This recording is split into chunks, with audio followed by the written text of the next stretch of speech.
Totoo ba talaga to o panaginip?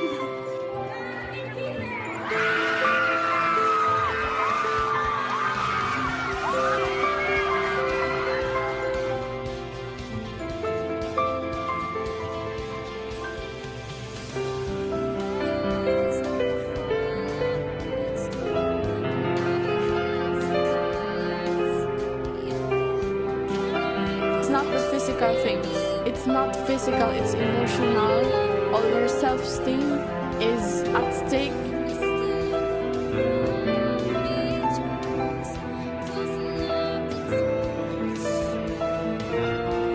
Sa totoo po talaga, hindi naman talaga ako beauty queen na beauty queen sa labas ng bahay.